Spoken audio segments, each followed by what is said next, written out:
just quickly introduce the next speaker. Dustin kind of gave a big picture for the different kinds of things we're doing, but really we didn't have the time to go in depth on too many of the things. So we did want to invite a couple researchers that are not here at Penn, that are in New York, who are doing a variety of genomic studies. Dustin mentioned there's two hypotheses that he didn't really touch on, and one is that maybe there are genetic mutations that are inherited that could be making you predisposed to Castleman's. We'll hear a little bit about that. And then also you can acquire genetic mutations over the course of your life, as Dustin mentioned, and so we'll be hearing some work related to that. But first, Minji Byun. Minji is a faculty member at Mount Sinai, and she has decided to dedicate a large portion of her early career to focus on Castleman's disease. She's really, really impressive immunologist and also geneticist, and we are really lucky that we have Minji focusing so much of her early career efforts on Castleman's disease. So Minji, come join us. First of all, I want to thank the organizer for inviting me to share my research, and it's really honored to speak about this research and share the result with you. Although it's a very much ongoing work, but there's some data that we can share with you today, so I'm very happy with that. And also, I'd like to thank some of the participants who involved in this study are sitting in this room, so that's great, and so you can hear more about update on that project. So as David introduced, I'm interested in studying the genetic etiology of Castleman disease, and this project that I'm going to tell you about is looking at both inherited and acquired mutations and their possible role in contributing to Castleman disease. So the question that, the way that I framed this is a very simplistic view of the role of genetic factors for Castleman disease. Again, this is a very simplistic view. I figured, hypothesized that early onset and familial disease is not just Castleman disease for any disease. It tends to likely due to inherited or inborn genetic factors if it's due to genetic factors. Whereas the late onset and sporadic case, by sporadic I mean when it's not familiar, then it's more likely due to acquired mutations that also called somatic mutations. And since my initial focus was idiopathic MCD, and these although it affects people of all ages, it's more common in late onset, also late adults, and it also tends to be sporadic. Familial cases are very rare, although they exist. So that would have been the logical area that you could focus on studying. However, there's a technical difficulties in terms of identifying acquired mutations can be more challenging compared to identifying inherited or inborn mutations. So the approach that we took was that, maybe we can start with early onset and familiar cases and look for inborn mutations and then apply that knowledge to a more broader sense of other types of Castleman disease. So that was our rationale when we started this project called Castleman Genome Project. So it was a sort of small pilot study that was partly funded by CDCN, and David also helped a lot with recruiting the patients for this participants for this study. So the idea, the goal of this study was to catalog all inborn genetic variants in patients with IMCD. And again, we focused on a small cohort of early onset, so we kind of made an arbitrary cutoff of 25 years or younger onset or familiar cases. And we recruited this patient as well as their immediate family members, typically the parents, and we enrolled this study participant in the study. And then we asked them to donate blood, and when that was not possible, saliva, from which we extracted DNA, which contained the genetic information, and we subjected this material to whole genome sequencing, which basically cataloging all the genetic variants that you can detect with the current technology. So when we did that, we found about 4 million genetic variants per patient, and although that sounds like many, there are 30 billion base pair in human genome, so that's only 0.1% of the human genome. And you also have to understand that the 4 million genetic variants I don't call mutations, they are variants, because these are when you compare the genome of a person to a reference genome. So 99% of these 4 million genetic variants is actually common variants, meaning that you share this variant with other people, especially from the same ethnic or race. Is that clear? But you can ask questions. You can stop me and ask questions. So, but the big challenge was to how, so if there are so many variants per, so this is going to be true, like if you sequence, like any of you in this, sitting in this room, it's not that you have more variants because you have disease, it's not specific to disease.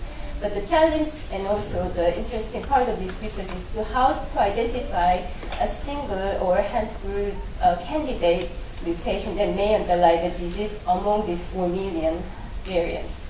I'm not going to go through how we ended up identifying a few candidates, but I wanted to highlight just 2 cases that we think we have a great lead on which we have some idea of whether that mutation is contributing to Castleman disease.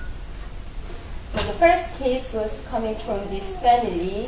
So in this family, I don't know whether you're familiar with looking at this pedigree like this. So this is family tree.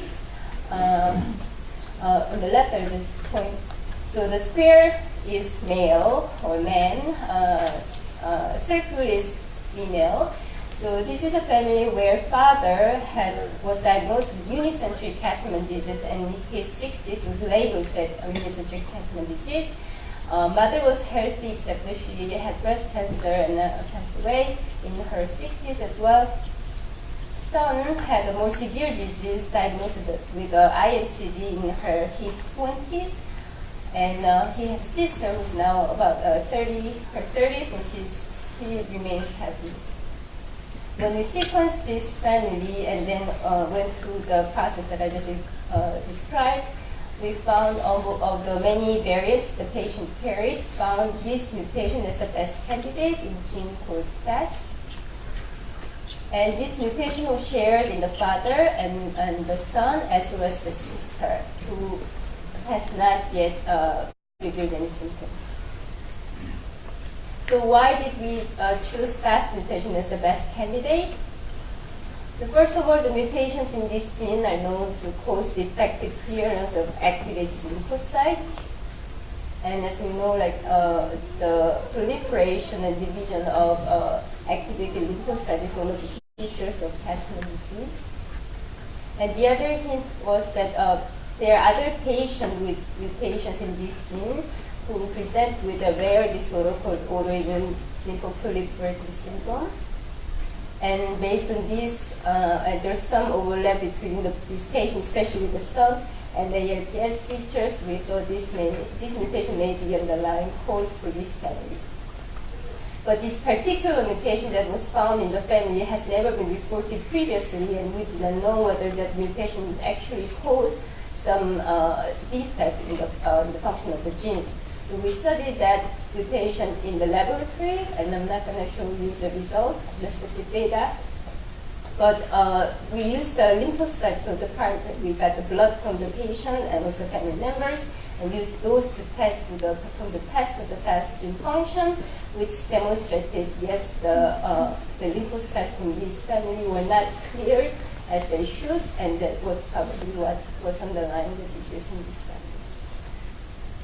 And the second case is also interesting because in this second case we found a mutation that was not inherited, although the whole study was designed to identify inherited mutations. So it was kind of a serendipitous discovery that there was a family, and the patient was the only one in the family who had Castleman disease. Particularly, he had a TAPO subtype of IMCD.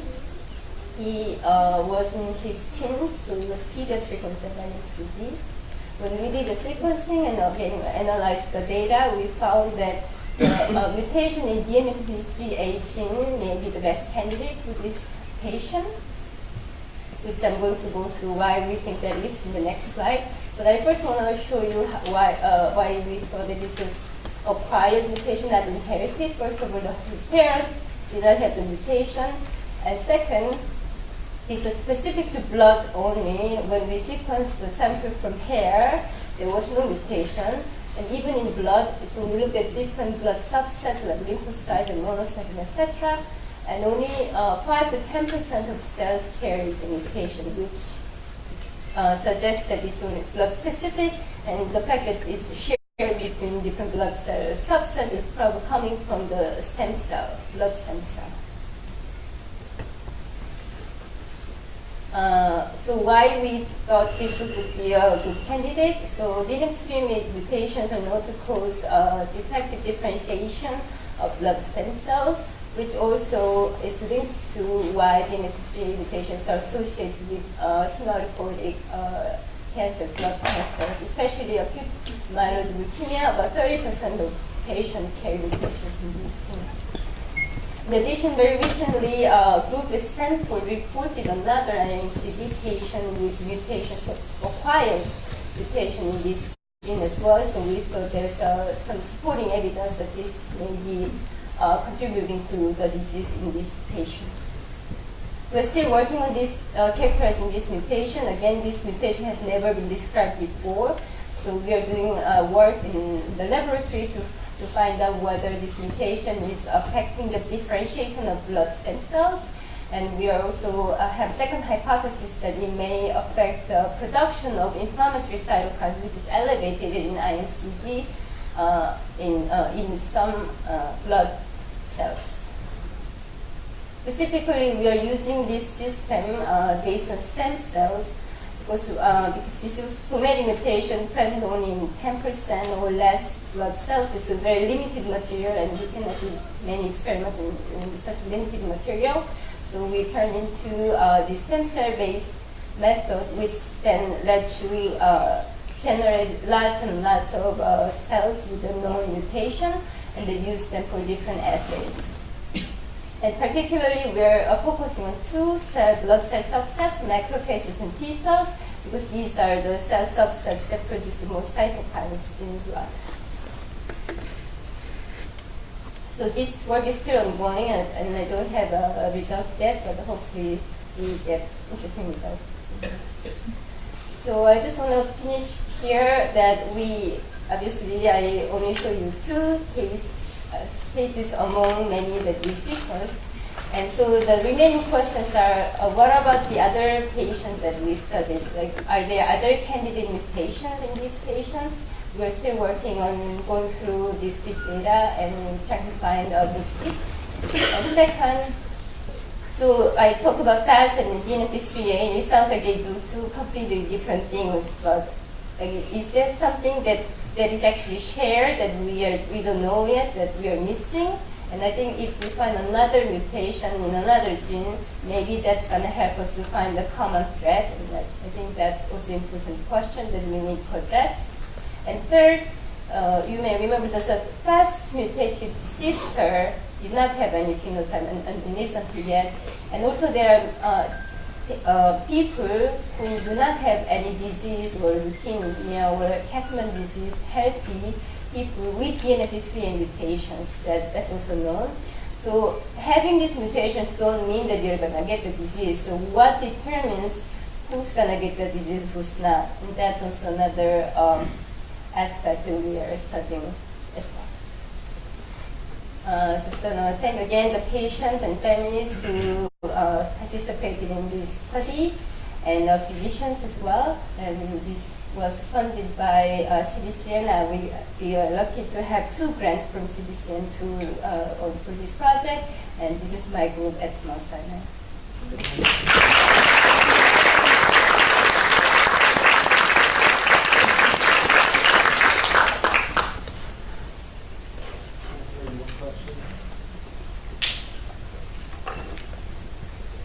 Yeah. How many known familial cases did you look at?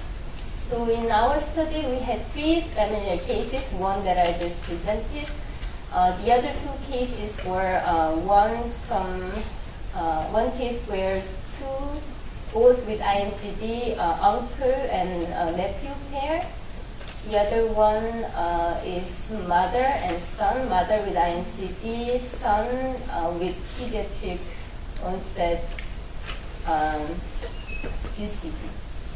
And then only one of those three had that FAS mutation. Yes.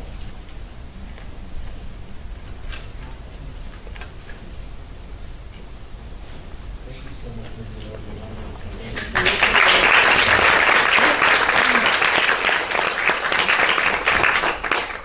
So this is, as Minji shared, lots of exciting progress and still important work ahead, and that's why we were thrilled to continue to support Minji's really important work, and we'll continue to do so.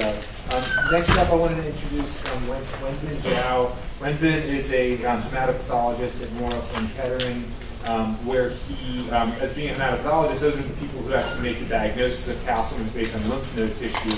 So he reviews a lot of lymph node tissue. He was trained by Elaine Jaffe at NIH, who's really the guru of looking at lymph node tissue. And Wenbin took an interest in Castleman's when he was at NIH, and now that he works at Sloan Kettering, he's continued that interest. And CDCN recently funded him to look and pursue a mutation that he identified through some sequencing at Sloan Kettering. So come on down, Wenbin. I'm going to give you more information about the genetic mutations and probably get you more confused. I'm a pathologist, so I make the diagnosis, and that's how I got involved in this field. The first, at the NIH, we had a principal investigator who was involved in Castleman disease. So when I was trained there, I looked at a Castleman specimen. And one day we got a particular Castleman patient. It's called TAFRA. So that's the first time I heard about TAFRA. And then it turns out it's a very rare type of idiopathic multicentennial Castleman disease. At that time, I think in this country, there are probably only one or two being reported. So, and then I, end up with a job at the Memorial Sloan Kettering, and my job is basically diagnosing lymphoma and leukemia. The reason, Castleman patient will come to Memorial Sloan Kettering is misdiagnosed as lymphoma. So then we review the specimen, and we say, oh, it's a TAFRA, it's a Castleman. And I got a few more such kind of patients. So then I said, maybe we should do something. Then I sequenced a few patients. I got a few interesting targets. So I will show you that. So I already explained what is TAFRA. It's a very rare type of Castleman disease. Probably David can tell you more about TAFRA. Usually the patient presents a very acute condition and often it's fatal. They usually present with decreased platelet, which is a cell type prevent bleeding. And the patient usually has too much fluid in the body. And also the patient has fever, kidney failure, and enlarged organ, including liver and spleen. So the patient is usually in miserable shape. And what are genetic mutations? And I just would like to reiterate some key points of gene mutation. A mutation usually is an accidental permanent change in a DNA. Everyone has DNA, and then that makes up a gene. And there are basically two types of mutations. One is called inherited mutation, the other is acquired. Inherited mutation you got from your parents can be from both of your parents or can be from one of your parents. Your parent doesn't have to be have the mutation by itself, because the mutation can happen in the sperm of egg. So and then when the sperm egg pass to the child will have the mutation in all kinds of cell types. And acquired mutation, in contrast, is only happens after birth. That means only in certain types of the cells, not all the cells. And here's just an illustration show you the difference between inherited mutation, also called germline mutation, versus acquired mutation. Germline mutation, as you can see in the left part, left panel, is every single cell carry that mutation. And acquired mutation is only, in this case, showing you only lymph node that carries a mutation. The other tissue won't have the mutation. Here's another cartoon show you how we distinguish inherited mutation versus acquired mutation. In this figure showing you, when the egg and the sperm meet, and then the fertilized egg, when the mutation happened at that stage or happened in the egg and the sperm by itself, then this mutation passed to the child in every single cell type. That's called inherited mutation. And acquired mutation here just show you an example what happened in the bone. In the bone, there are many types of cells, but when something happened to one type of cells, a particular type of cells, and that type of cells can have mutation, all the rest will be spared from the mutation. So this is acquired mutation. And why I started the genetic mutation in TAFRA or in Castleman disease, as Dustin showed these slides, because the mutation basically is composed of two hypotheses here in these slides. Inherited mutation or acquired mutation can be the cause of Castleman disease, in theory. And we collect tissue, lymph node, bone marrow, or blood from 3 TAFRA patients. And then we use a platform, it's called next generation sequencing, look for DNA mutations in about 400 genes, that panel is called MSK impact. It's a memory stone catalog impact. And then we use other technology to look at the tissue and to figure out which cell type has the mutation. First, we found a gene called RUNX1 mutation in a kid, in a 3-year-old kid. This mutation is present in the skin, bone marrow, and the lymph node. Basically, we use skin to help us to determine whether it's a germline mutation or not. If the mutation present, in this case, present in the skin and the bone marrow and the lymph node, and same amount of cells carry the mutation, basically 100% of cells carry that mutation. So then we decided this is a germline mutation. Germline RUNX1 mutation has been reported in the literature and associated with familial acute leukemia. Fortunately, this family has no history of leukemia, and this kid had no leukemia either. So we are not entirely certain of the significance of this mutation at this moment.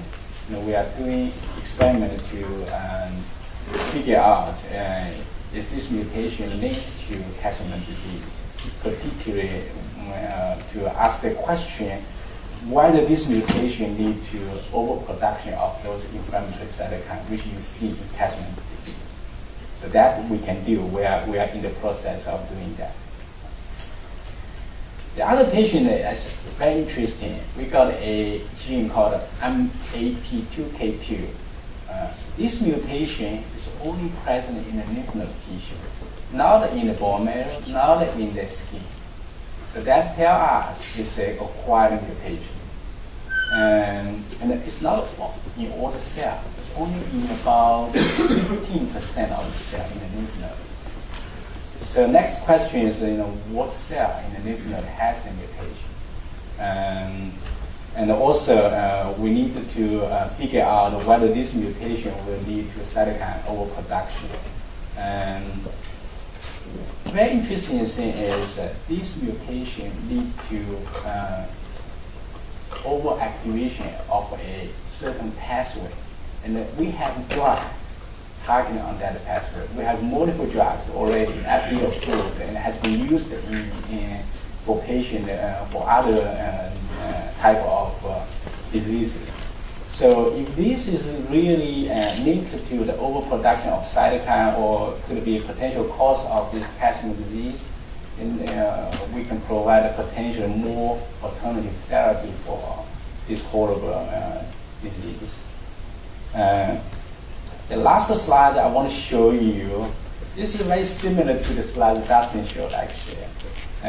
His slides showed the activation of a pathway, and these slides show you activation of another pathway, which linked to the mutation I identified in that patient. So we can use the antibody to highlight the pathway activation. And you can see the first two top slides are two normal, healthy patient, healthy donor lymph node. For other reasons, we got the lymph node from them. And the bottom two are two Tafra patients.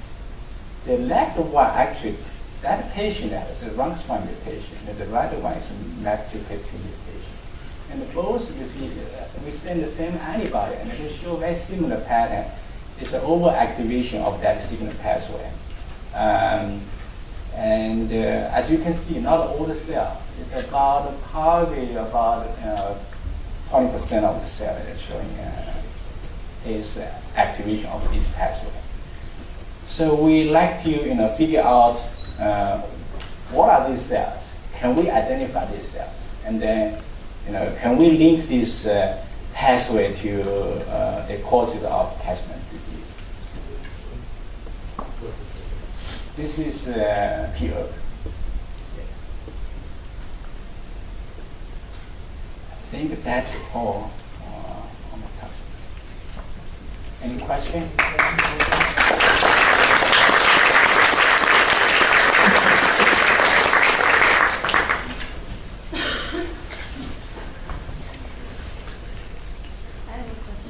Yeah. You said the mutation next to K2 is present in lymph node but not in bone marrow. What about peripheral blood? Not in the peripheral blood. What's your detection cutoff? Can you detect if it's very rare? This kind of, I think it's 2%. And the variant allele frequency in the lymph node, I believe, is 9%. That means it's about 18% of the cells have the mutation. And that mutation is a hotspot here.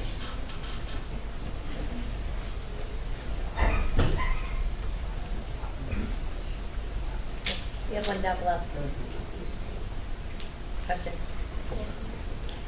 Oh, sorry. You said you have analyzed a panel of about 400 genes. Yes. Can I ask you what kind of panel is it? Is it a panel of genes usually involved in leukemia or malignant blood disease or inflammatory disease or immune deficiency? So we are, we found what we are looking for. So we are Memorial Sloan Kettering Cancer Center. Yes. So we focus on lymphoma and leukemia. So this is heavily enriched for all the gene mutation identified in lymphoma and leukemia. Okay. Thank you so much, Wenbin. That was great.